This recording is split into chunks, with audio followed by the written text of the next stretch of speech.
in New York. It was my first hurricane experience ever, so I went out to document it.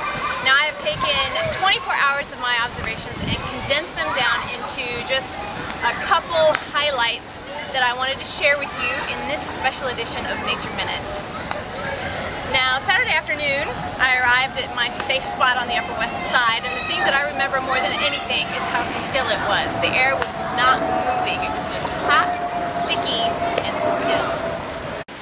6:30 p.m. Nothing but intermittent, very light rain so far today, but the clouds are definitely moving from east to west, so I can almost picture the outlying arm of the storm passing over us. So cool. 7:37, right at sunset. It's actually raining decently right now, and finally some air is moving. It's been so stiflingly still today, but now a breeze. Well, it's wet. Just a really light rain. Breezy, maybe a 3, maybe a 4 on the Beaufort wind scale. It is 11 o'clock, Saturday night. It be raining. Enough said. Except for the hurricane party that someone's having on the high-rise next to me. Not that I'm spying.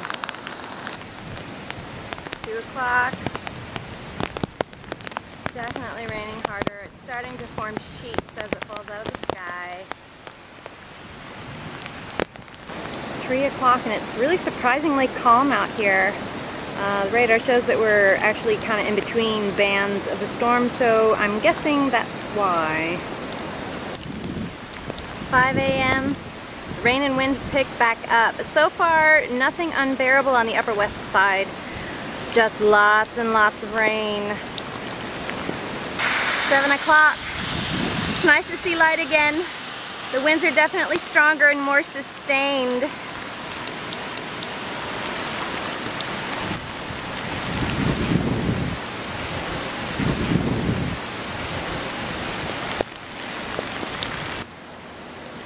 (9 a.m.) The eye of the storm is pretty much right to our east on Long Island. The rain is mostly coming right at my back, which I would guess is an indication of change of wind direction. And there are police all up and down these streets with their lights on. I don't know what that's about. 11:30 in the morning. The bulk of the storm has moved to the north of us. I'm about 3 blocks from Central Park. And during the height of the storm, the peak wind speed was about 60 miles per hour there. And with that, I thought everything was done. And then this happened.